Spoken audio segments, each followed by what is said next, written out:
It's great to welcome you all here. This is the second Peace Week event from the Mary Hoch Center this Peace Week. It's been a great go so far, so hopefully that continues. We are very lucky this morning to host Professor Chiranjibi Bhandari, who is an assistant professor in Nepal, and I will go through his bio real quickly. Not only is Chiranjibi assistant professor at the Department of Conflict, Peace, and Development Studies at Tribhuvan University. I'm sorry if I pronounced that incorrectly. He's also a Young Leaders Neighborhood First Fellow at St. Stephen's College in New Delhi in the year 2022. He's also served in Nepal's peace processes as a section officer, especially in terms of management and arms of ex-combatants in Nepal, along with the integration and social reintegration of ex-combatants. From October 2015 to May 2017, Bhandari served as a training, monitoring and evaluation coordinator for the Combatants to Peacemakers program supported by USAID. He's blended expertise and experience of more than a decade in various peace-building initiatives and research work led by the government of Nepal, civil society organizers, and academic institutes, carrying his master's degree in conflict, peace, and development studies, Bachelor of Law, and postgraduate diploma in social sciences and humanities to such impactful work. I will put the rest of Professor Bhandari's impressive bio in the chat, but also in the brief time that I have been able to chat with him, you are just in for a treat from a great expert and very great guy. We at MHCR are happy to host this event. Reintegration is not something that we do on a consistent basis right now, but we support several insiders across the world who work with ex-combatants, reintegrating them into society, along with their mental health and peace-building programs at that integration. So with that, Professor Bhandari, I would love to welcome you for all of your great wisdom into what reintegration means and what that has meant for you in Nepal. Okay, thank you so much.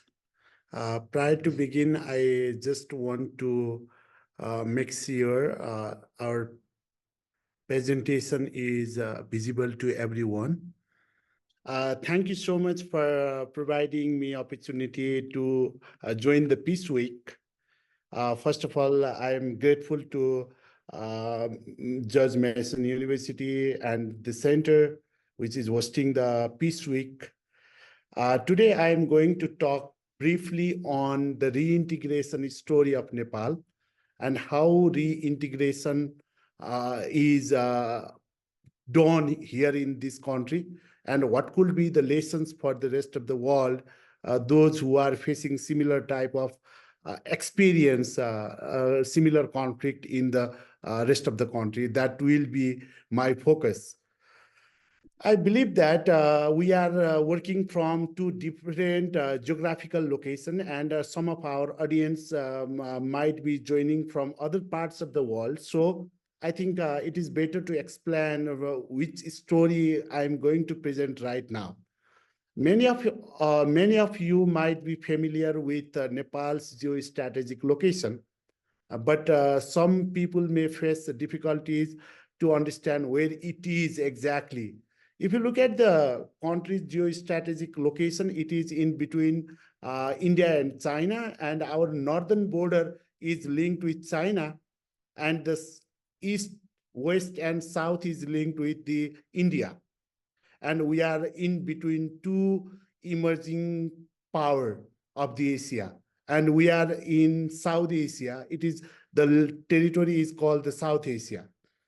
And Nepal is globally popular for many reasons.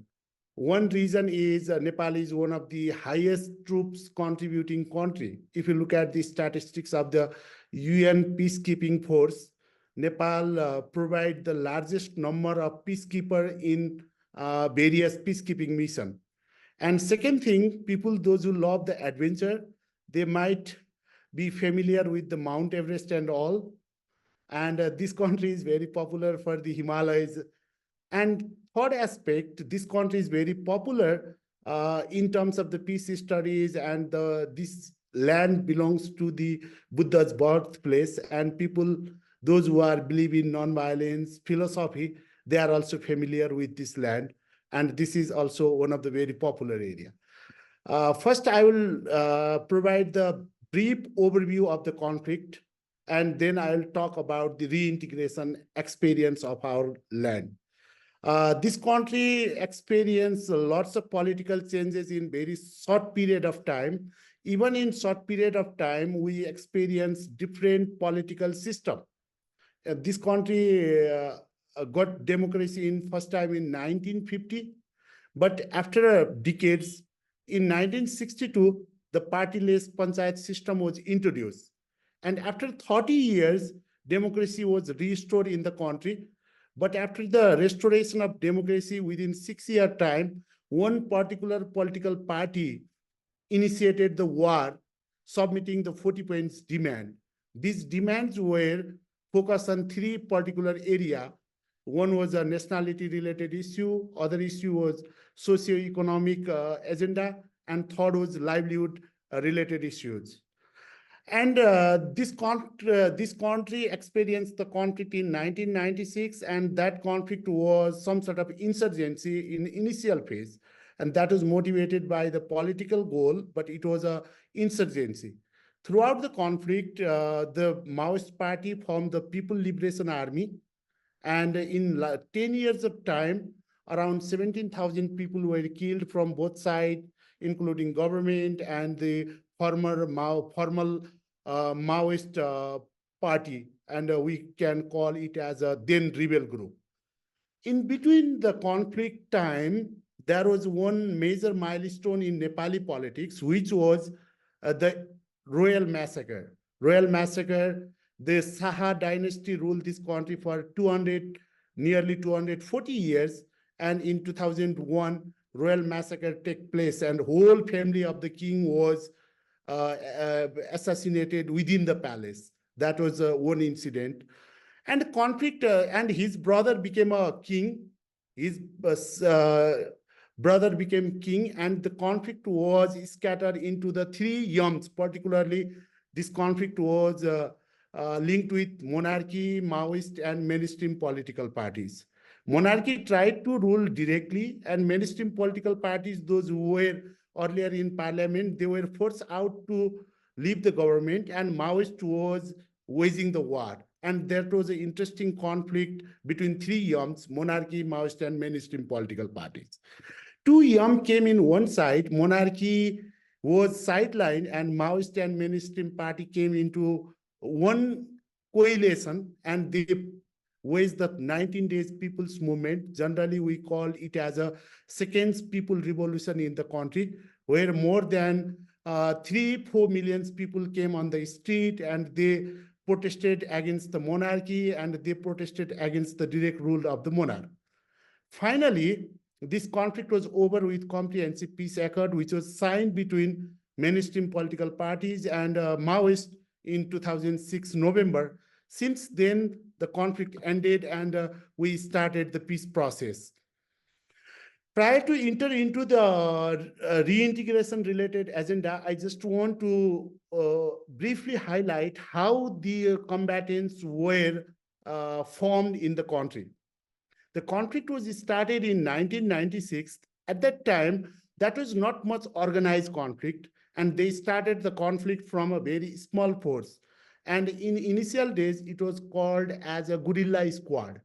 Guerrilla squad was the first formal military association of CPN Maoist. That guerrilla squad converted into the guerrilla platoon after a year, and that platoon was converted into company expanded into battalion, and the first PLA gathering was only held in 2001. During that time, the Maoist party chairman, who is right now the prime minister of the country, he became the supreme commander of the People Liberation Army. in the year of 2001.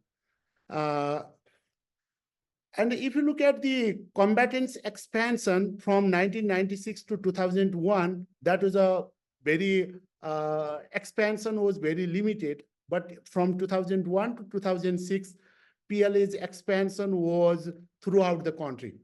During that time, this country has 75 districts. And if you look at the characteristics of the People Liberation Army was inclusive in terms of the caste, ethnicity, in terms of the gender, in terms of geographical distribution. Out of 75 districts during that time, people from 74 districts joined the Maoist army. And nearly 1/3 of the individuals were female in People Liberation Army. Generally, that is a very interesting aspect. If you look at the conventional security forces, like established security forces, the participation of women was very less, but in People Liberation Army, 1/3 of the individuals were female. And significant representation, Nepal is recognized. The country was long time practiced the caste-based system, and though Muluki and tried to improve that situation, but the country itself experienced the caste-based discrimination as well. So peoples from marginalized section and socially excluded group also participated in the People Liberation Army.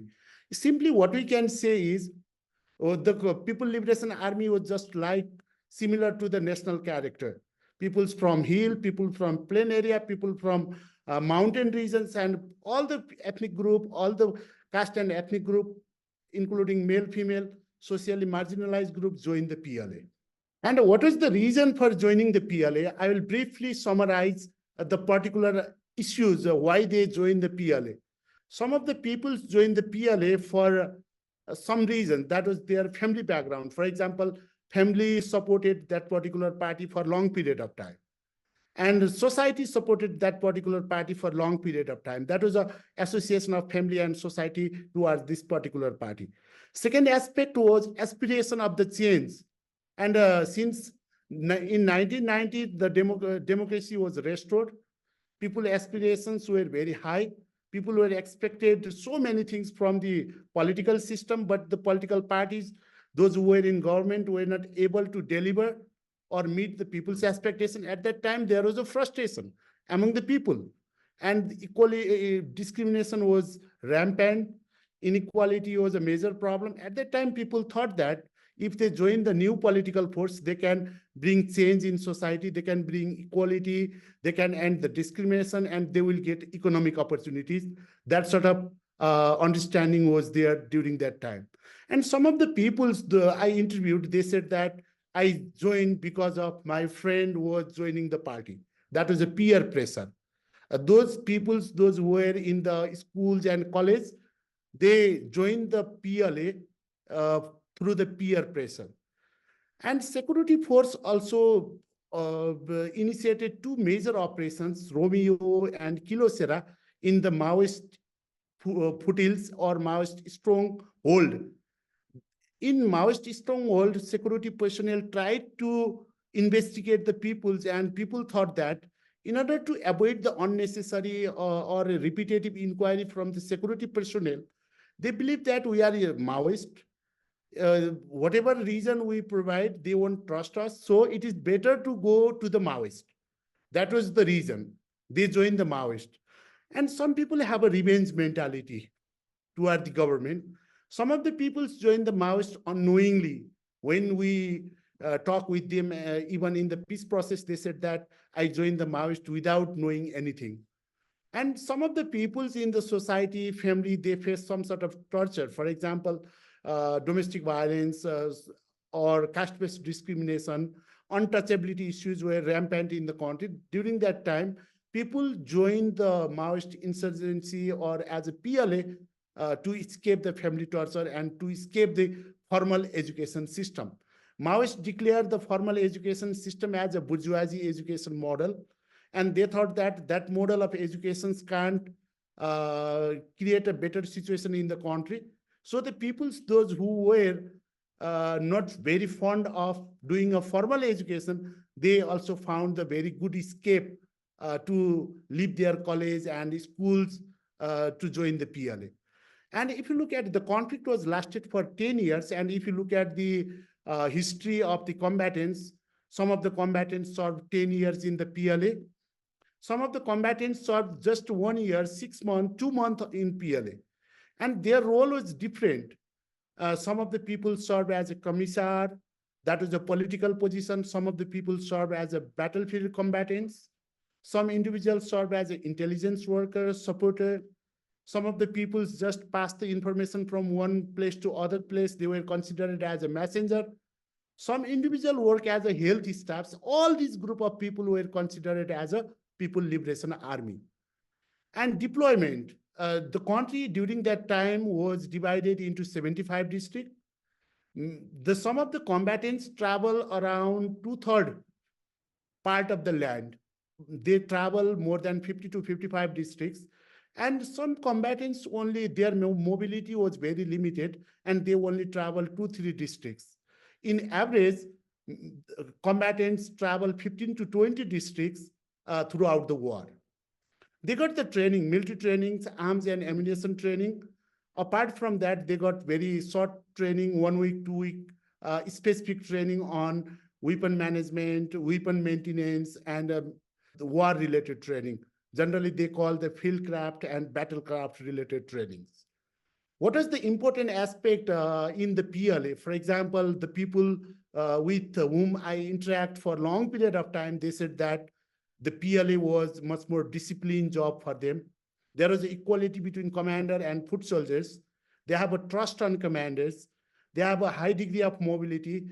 For example, people's might in the isolated land, generally people born in one village and they will die in same village.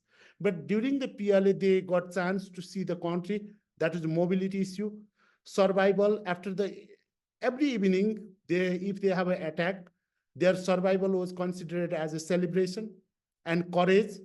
Even the females, those who were limited in domestic core or household business, they got chance to involve in the front line of the war in an assault role. That was courage, leadership, and free from society. And society they perceived as a discriminatory, not egalitarian, and they thought that it was free from the society and committed for change and ready to die. These were the common motivations to join the PLA.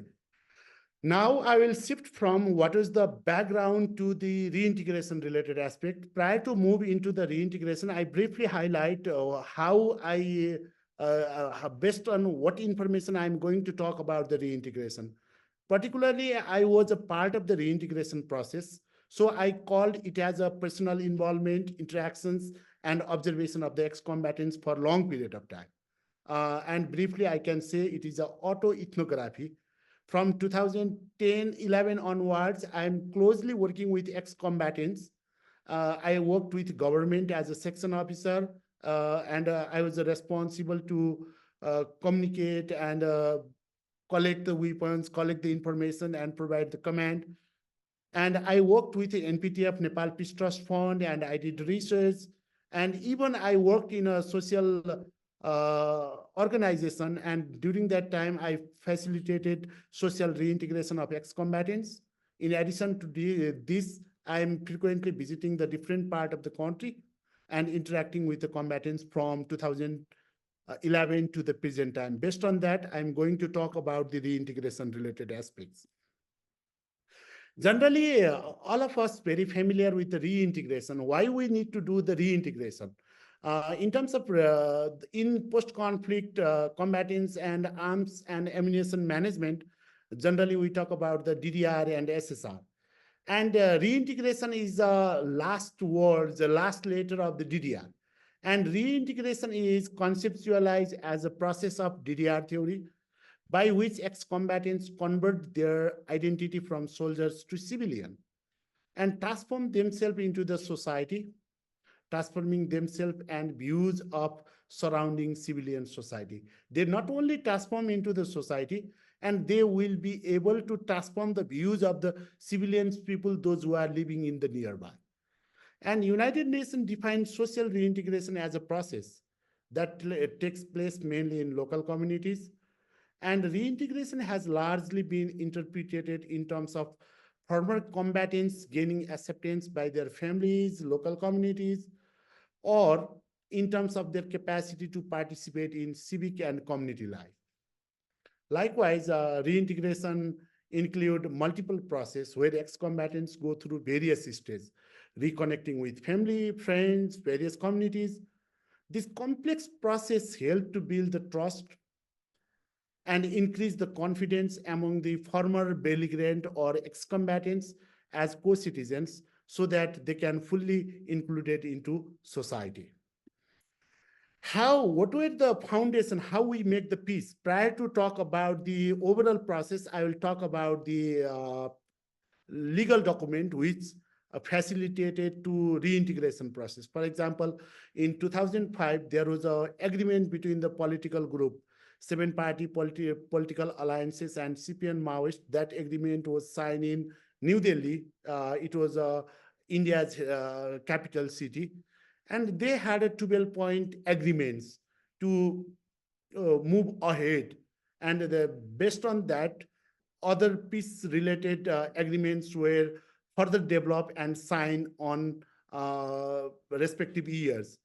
After 2005 12-point agreement, the government of Nepal and CPN Maoist signed the ceasefire code of conduct in the year 2006, and the both group, the government and the CPN Maoist sent the letter to the United Nations, and they invited the United Nations as a mission in Nepal for the observation monitoring related work.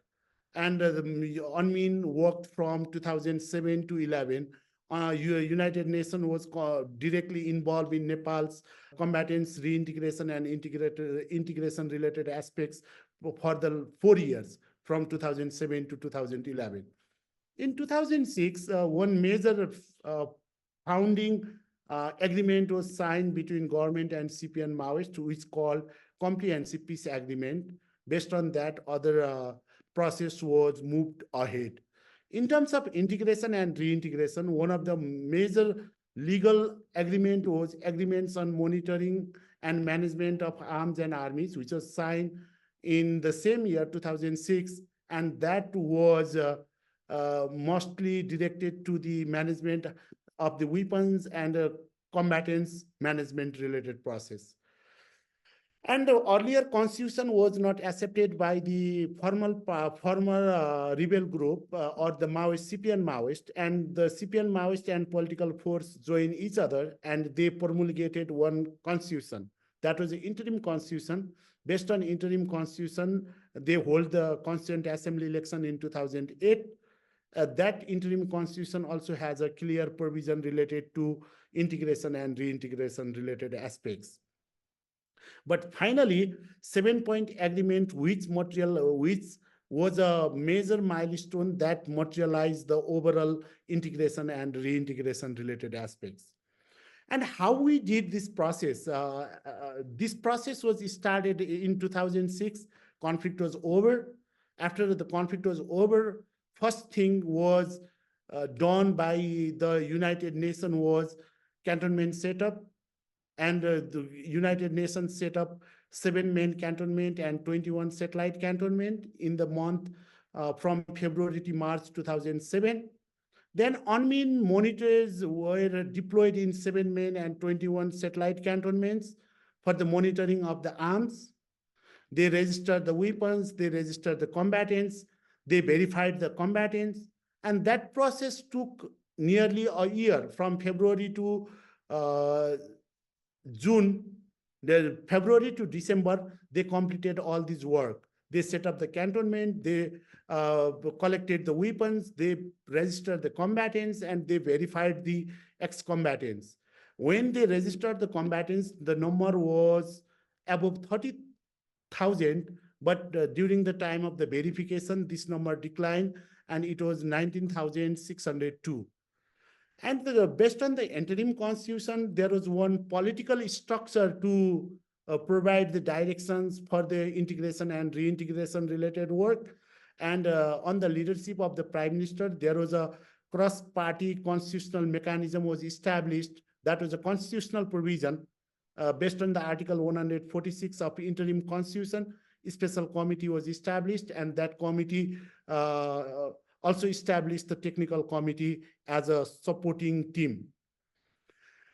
From 2007 to 2011, UNMIN was very influential in the country, and UNMIN did lots of work. They verified the combatants, they registered the weapons, they registered the combatants, they monitored the cantonments and combatants for 4 years. But there was some sort of mistrust with the international agency and local actors. Particularly, the government was not happy with the role of the United Nations in terms of monitoring the arms and armies. United Nations monitored the combatants for 4 years, but the government thought that the number is less than the United Nations mission in Nepal is regularly providing. So government decided that this peace process need to be take responsibility by the national actors, and it is better to farewell the UNMIN. After 4 years, UNMIN United Nations mission in Nepal was the tenure of the UNMIN was not extended, and government farewell the UNMIN in 2011, January 15. Then the government took the responsibility of integration and reintegration related aspects. Based on that, after the farewell of the UNMIN, government regrouped the combatants and verified them. When the government regrouped and verified the combatants, during that time, the number was usually declined. UNMIN verified 19,602 combatants, but after 4 years, when the government verified the number of combatants, the number was around 2,500 less from the UNMIN's verification. Based on that regrouping, government provided different alternatives to the combatants, and 3 alternatives were provided to the combatants. These alternatives were integration into the Nepal Army, voluntary retirement, and rehabilitations. Out of 3 alternatives, majority of the combatants opted the voluntary retirement. That voluntary retirement package was a cash incentive, one-time cash incentive for the ex-combatants. Based on their rank, the government offered $5,000 to $8,000 based on their rank. And majority of the combatants, more than 85% combatants opted the voluntary retirement. And only the 1,422 combatants integrated into Nepal Army, and very less, very nominal, only 6 combatants opted the rehabilitations.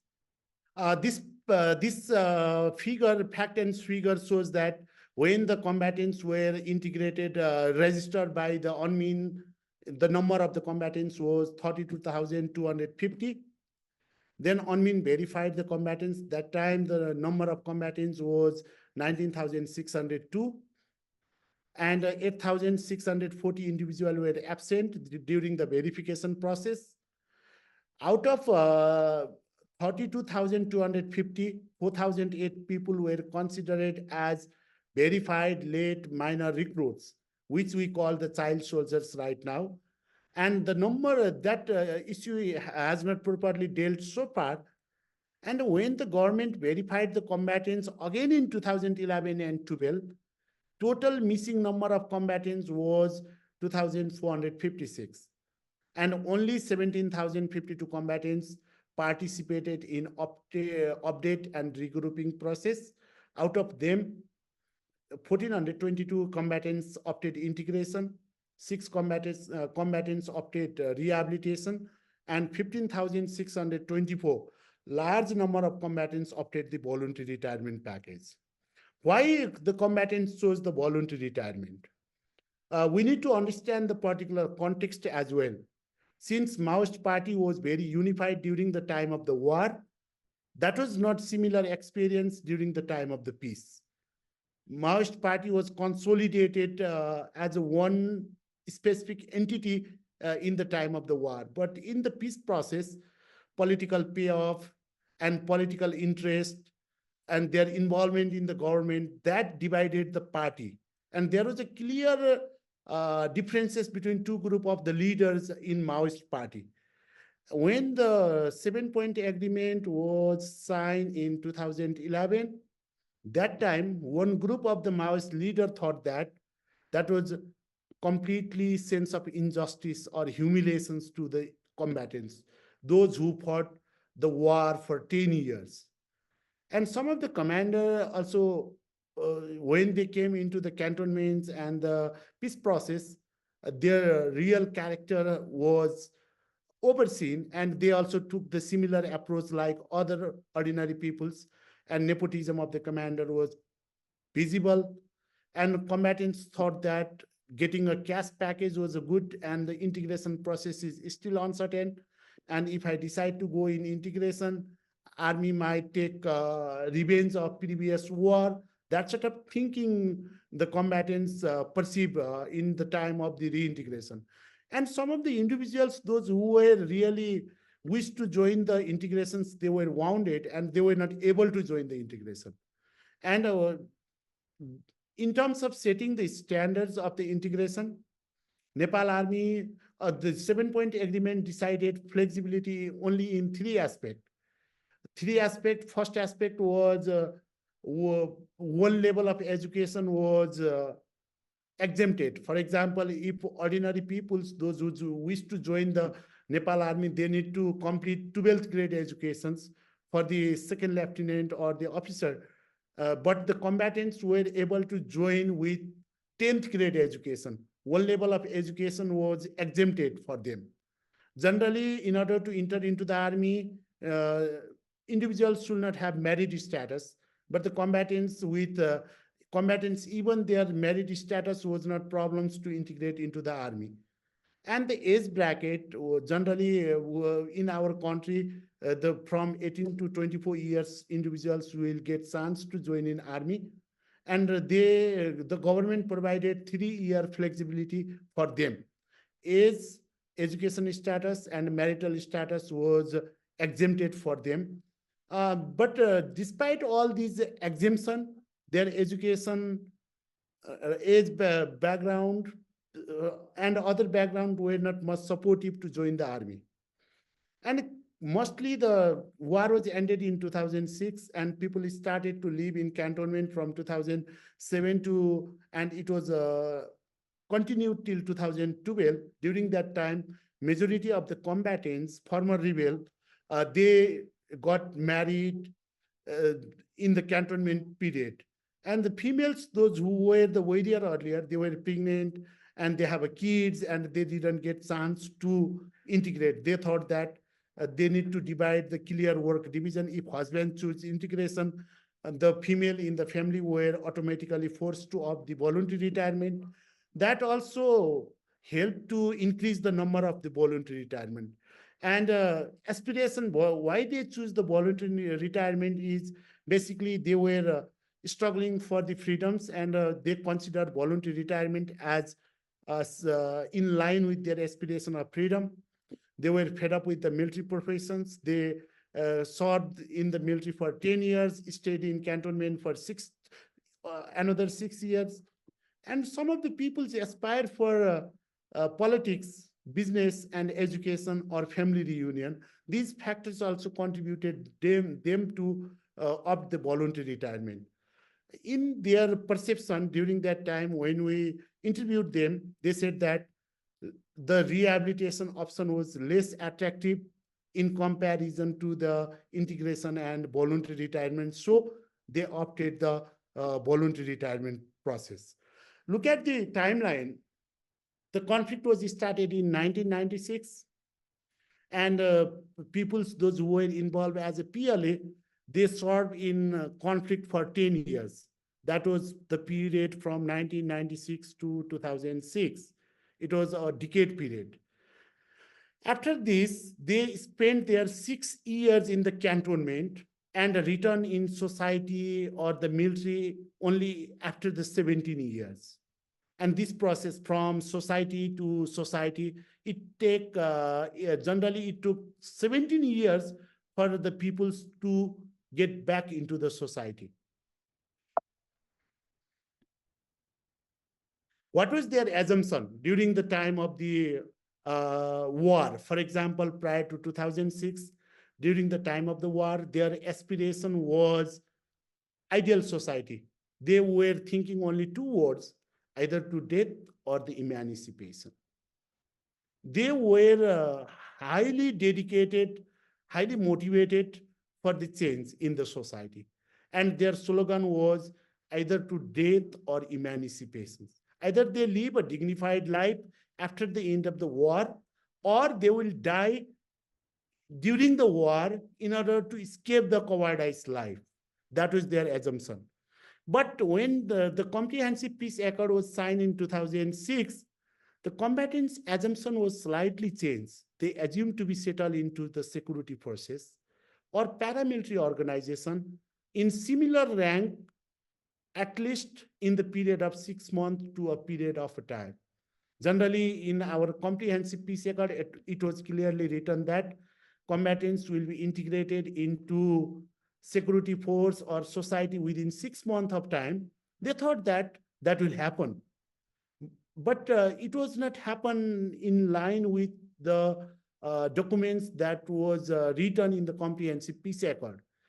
But if you look at the 2008 to 11s, combatants were in the favor of dignified integration into the security force or society.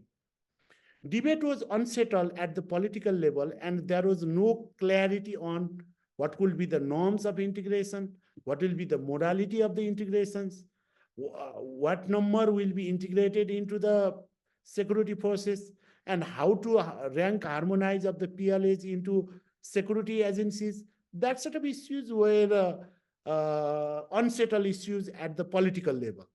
And various proposals and alternatives were tabled by various political groups, but that was not settled. I just want to highlight one testimony of the PLA with whom I talked in 2011.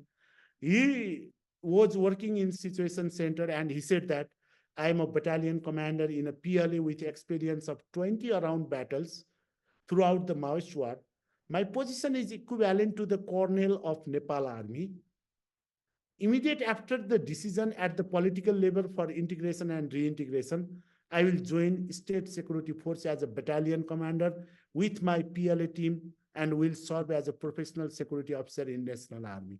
His thinking was that the PLA will be integrated into the Nepal Army in unitary basis.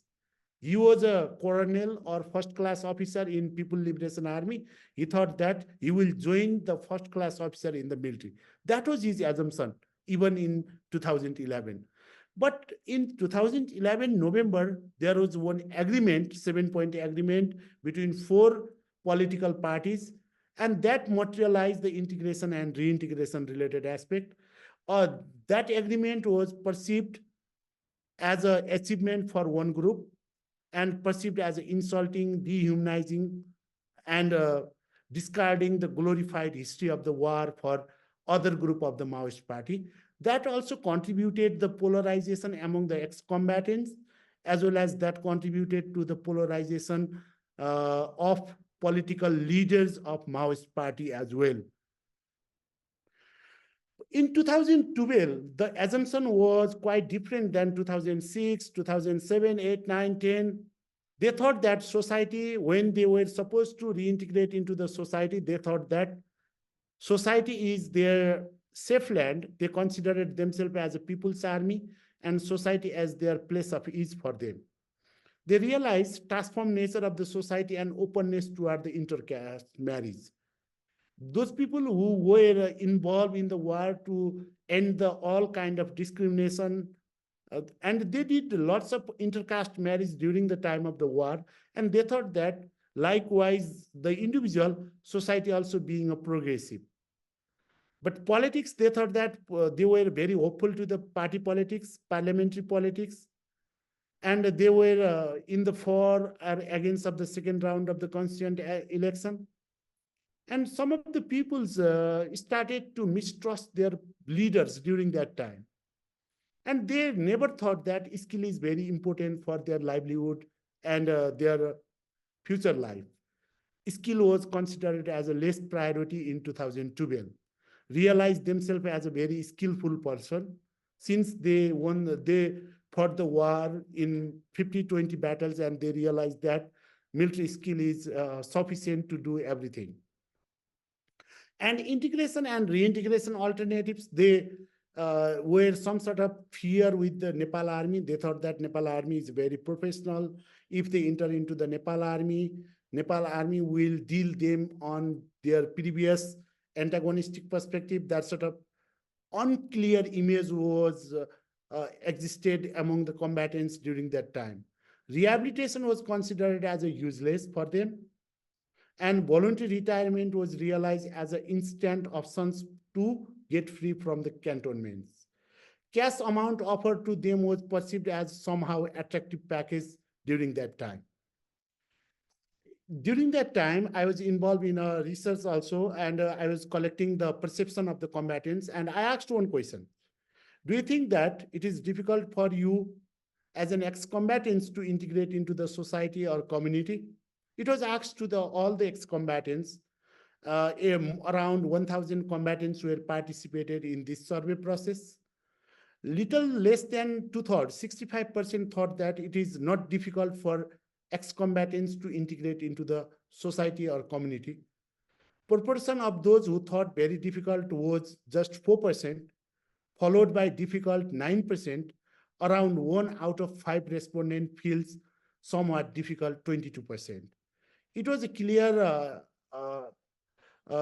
indications that around 2/3% of combatants said that there won't be any difficulties for them to integrate into the society.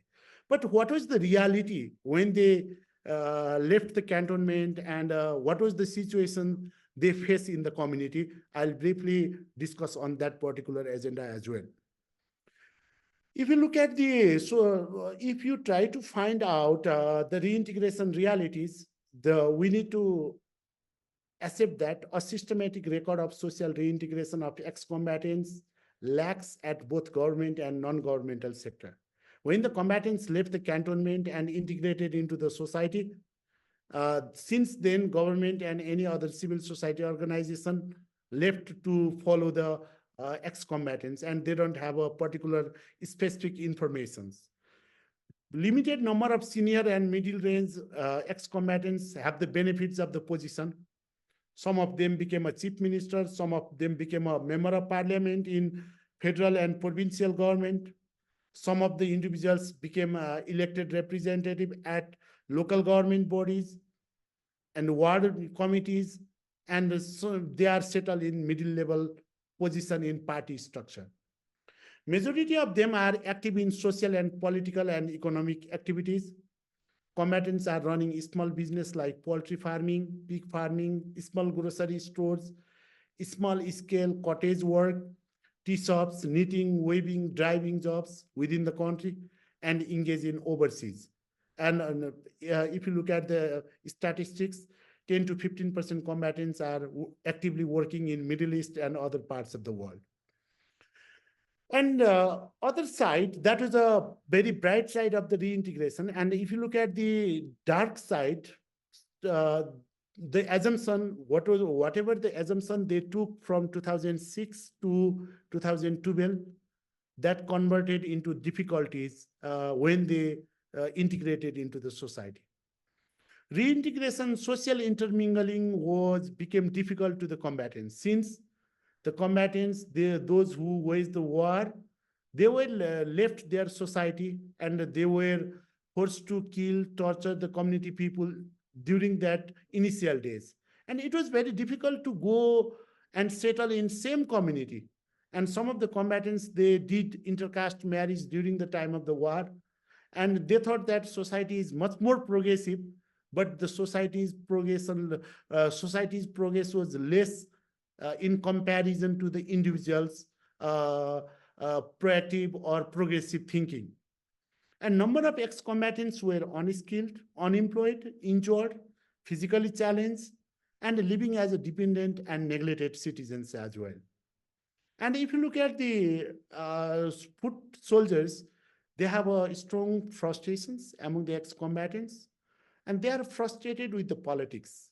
They thought that if we were supposed to enter into the similar situation, we generally there is no any meaning of struggling for 10 years. They have a frustrations with the political parties. They have a frustration with their leadership as well.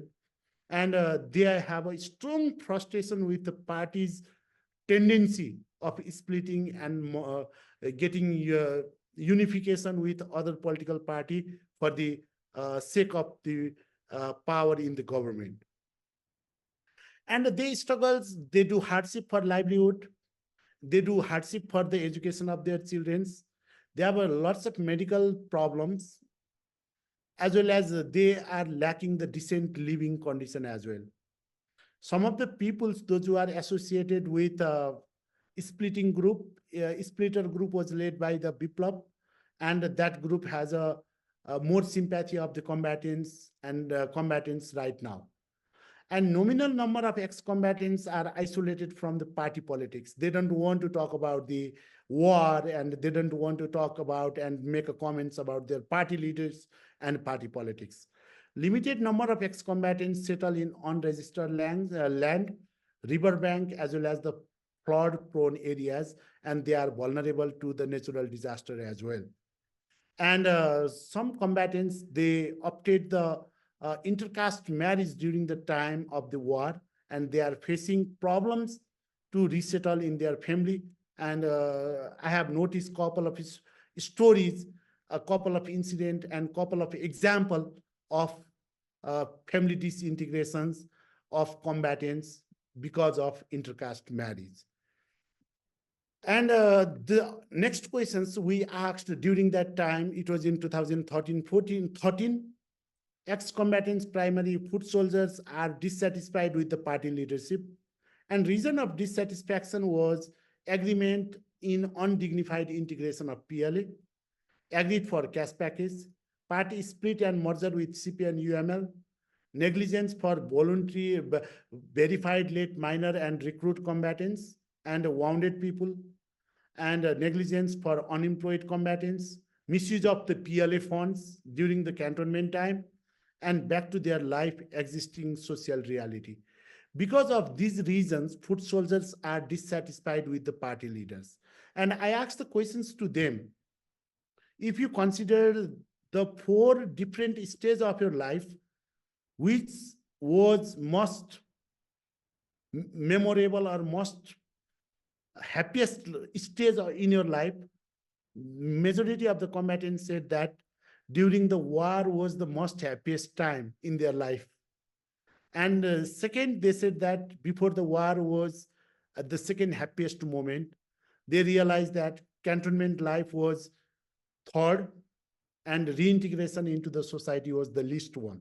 They said that the foot soldiers said that instead of reintegration into society and being in peace is less attractive than the life in the war or life in the cantonment or life before the war.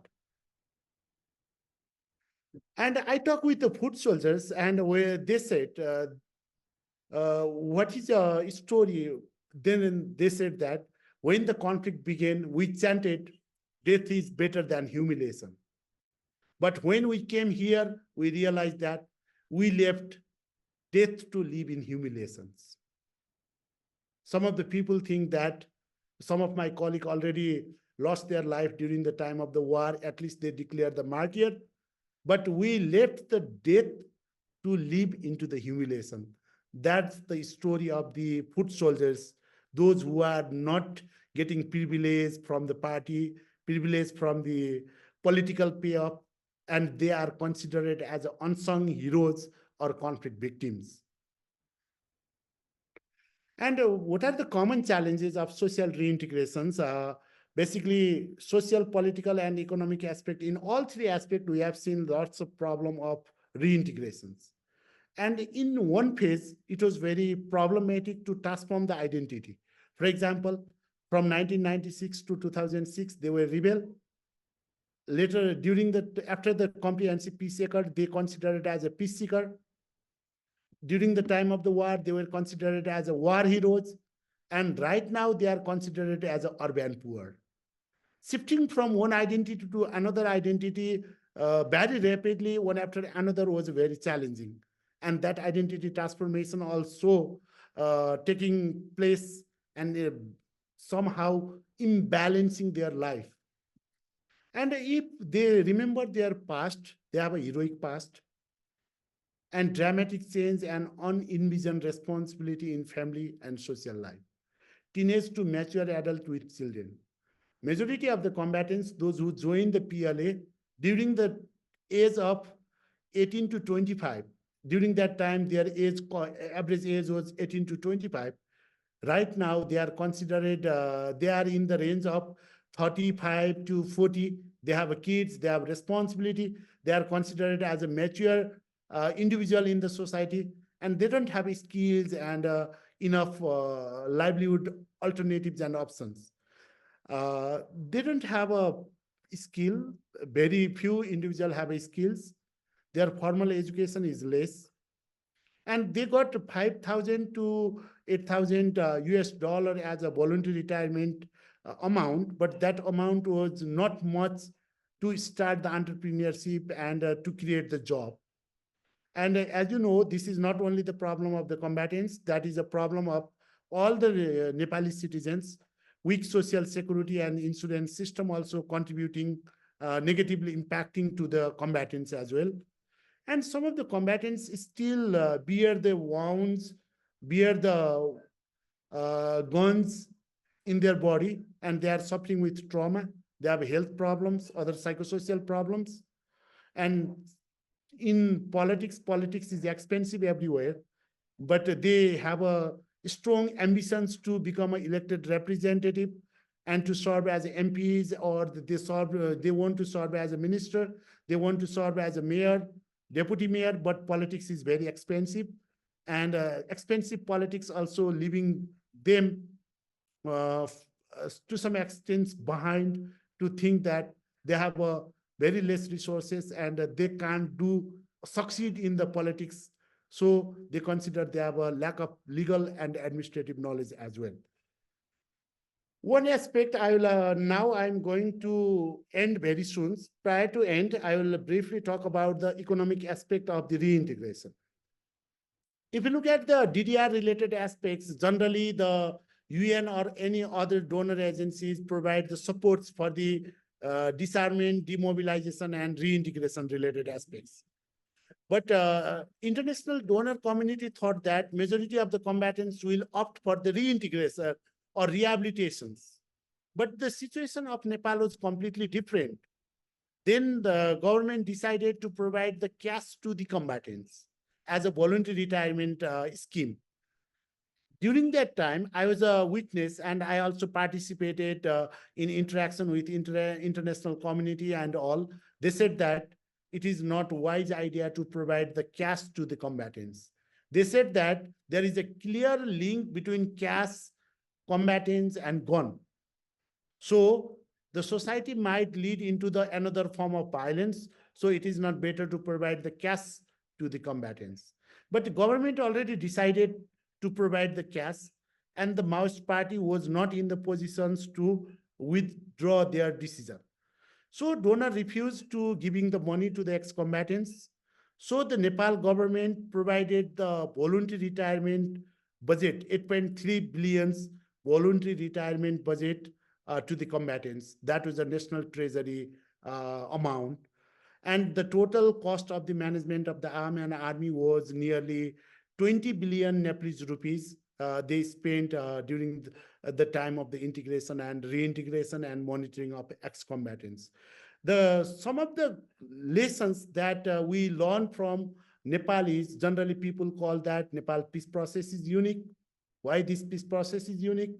Why our reintegration process is unique? We need to understand a couple of issues. For example, this process was UN witness, but the process was completely led by national actors. And the process, generally in other post-conflict situations, there is a less trust between the conflicting actors.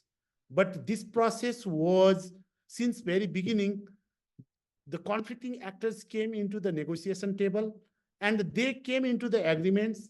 Based on that, the process was moved ahead. And UNMIN only provided the support for the monitoring related aspects.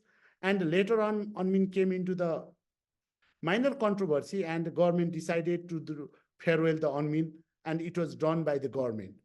And that government individuals, those who were involved in the peace process, were not the highly professional individuals, the political people, the political parties leader involved as a special committee members, but they hired the technical experts to work in a secretariat, and that technical experts provided technical input.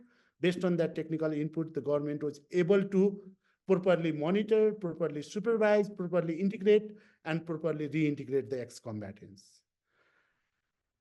And finally, I will speak less than 2 minutes, and I want to conclude. And the reintegration process from combatants to society was completely unique, and that doesn't fall under the umbrella of the DDR. DDR, in what we do in the standard DDR, is generally we disarm the combatants, demobilize the combatants, and we reintegrate combatants with some sort of reinsertion activities. But here, we provided the cash to the combatants, and even we didn't do the complete disarmament. Combatants were living in 7 main cantonments and 21 satellite cantonments. In 7 main and 21 satellite cantonment, we provided 15 weapons in each cantonment for the perimeter security. And the international community was agreed, Nepal government was agreed, conflicting party was agreed, and that was supposed to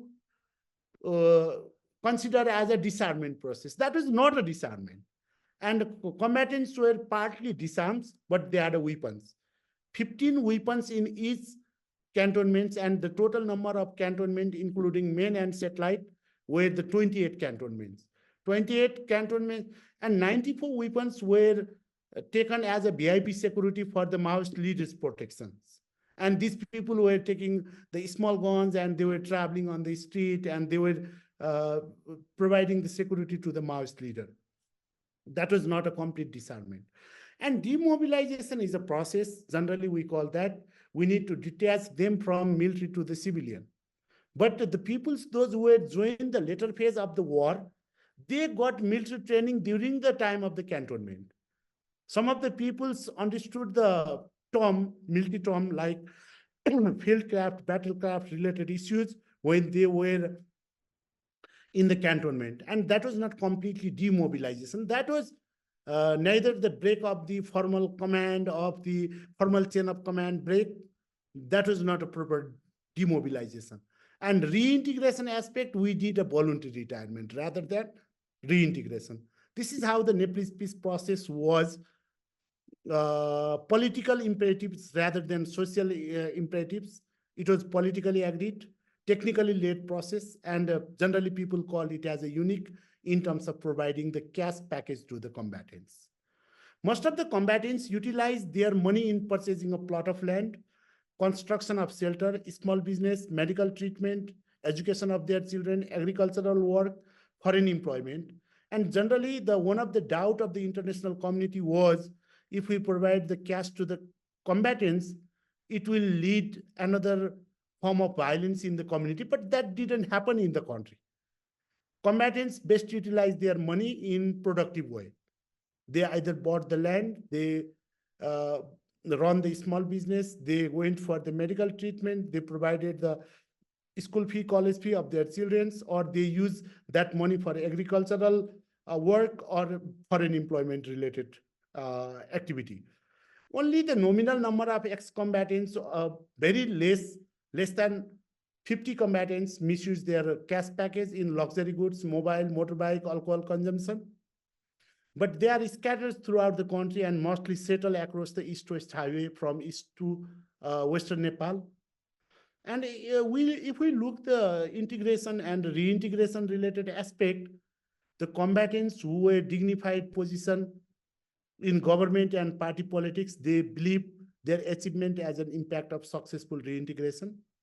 But those who are struggling to their everyday life, they feel that they were happier during the time of the war in comparison to the present life. And lack of adequate and timely grievances handling mechanism. We didn't continue any mechanisms to observe the reintegration of ex-combatants. So lack of adequate and timely grievances handling mechanism. So in the absence of this, they have some sort of prevailing frustration.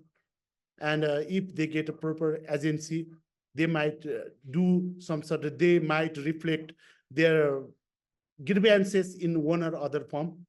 All these are not good signs for maintaining peace and prosperity. Even if you look at the history of the conflict, the Comprehensive Peace Accord was signed in 2006. Out of 4 major tasks, 3 tasks has been done so far, but still the conflict victims, those who were unable and they were supposed to receive the justice, truth, reparations, their agenda has not been settled right now, and transitional justice related issue is still uncertain in the country. I believe this is not the good sign, and this is not a good deed for the peoples, those who are voiceless or marginalized after the war, or we called them as unsung heroes or conflict victims. And that finally, I ended my presentation here, and I want to show you one photograph which was published in 2012. During that time, I was collecting the weapon of the formal combatants. The individuals, those who were standing with me, were the observer. They came from the security agencies. The peoples, those who were standing in other side, were the People Liberation Army. The guy who is counting the weapons or checking the weapon was a national military guy. And we collected the weapons and we stored them and finally submitted to the security agencies and ended the process. This process has ended, but its long-term impact has not been properly studied so far.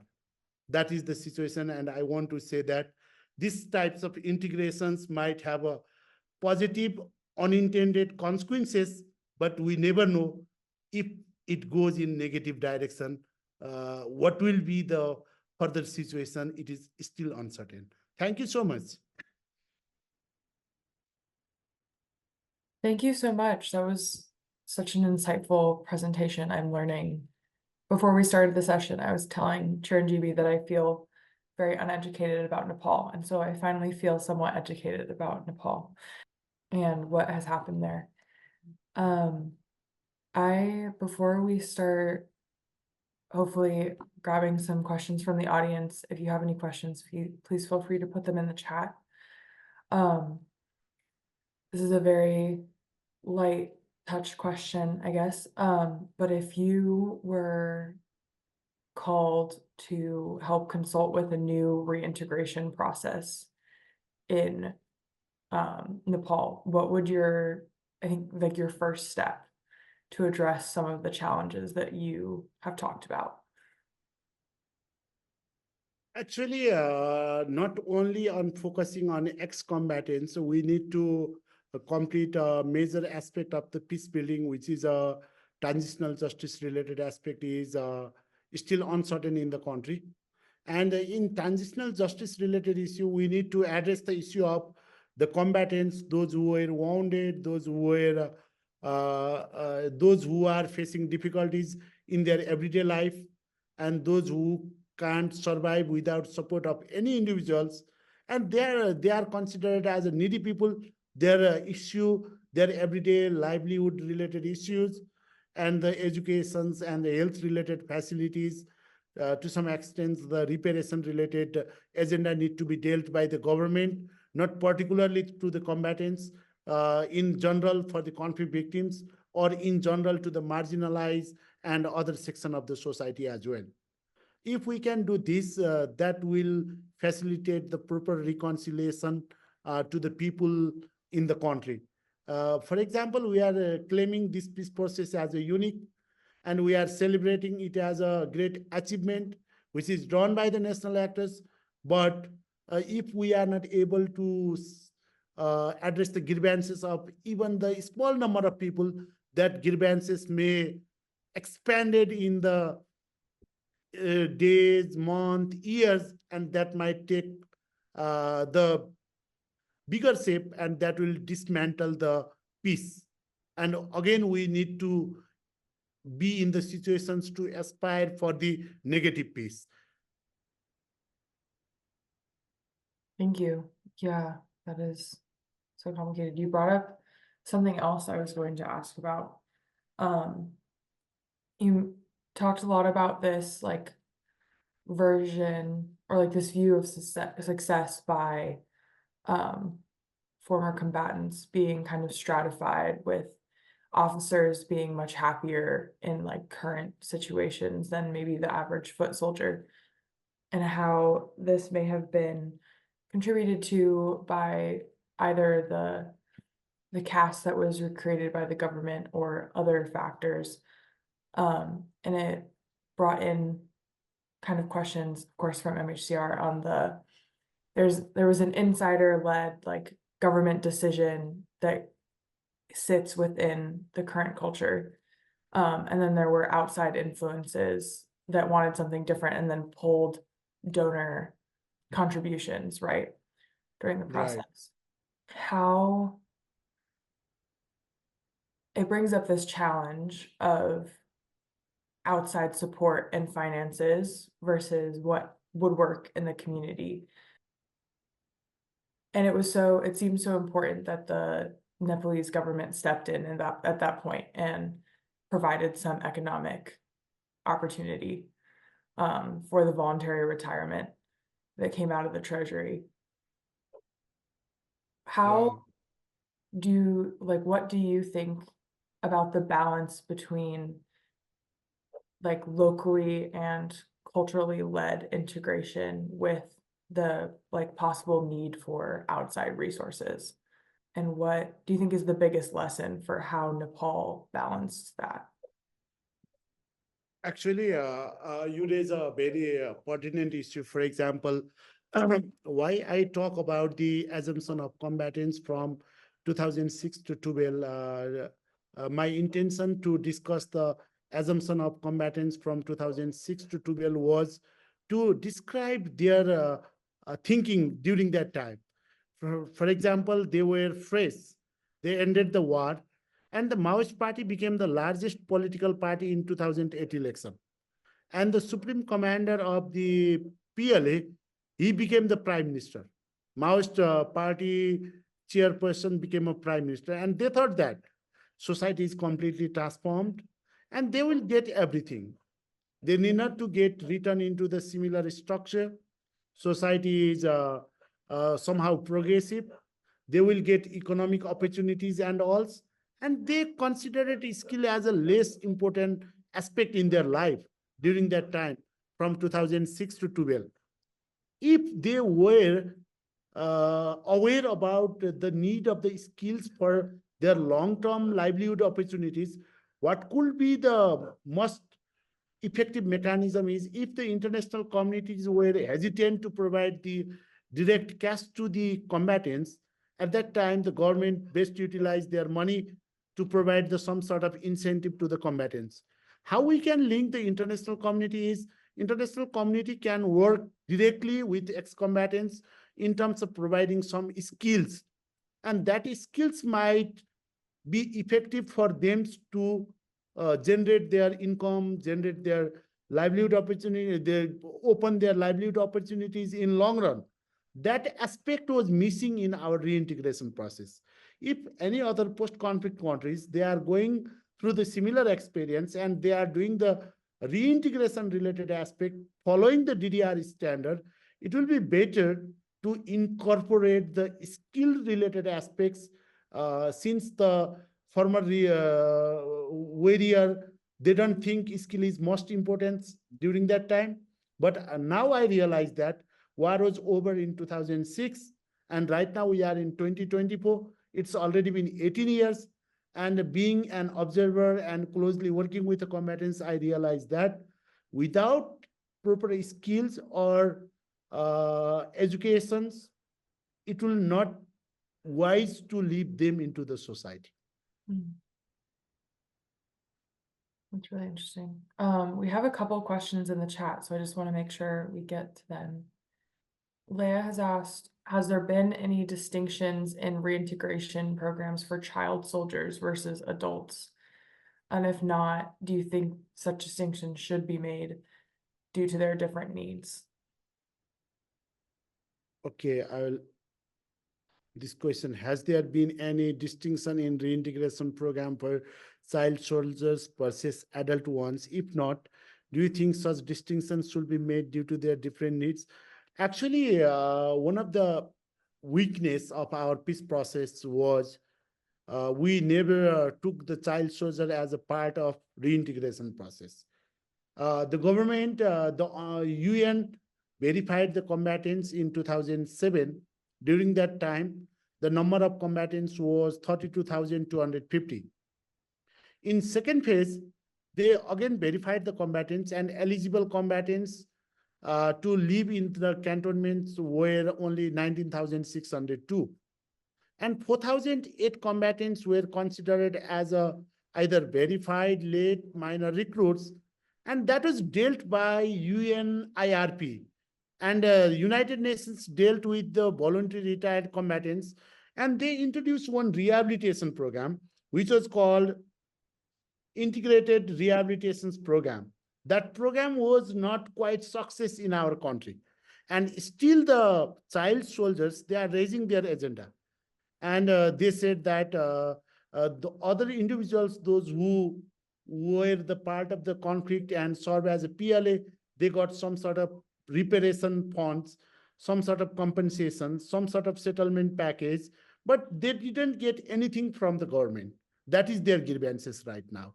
It was supposed to dealt by UN integrated rehabilitations program, but that doesn't turn as very successful or effective. And the majority of the child soldiers, those who are right now the adult, and they are advocating for their rights and they are struggling for the justice.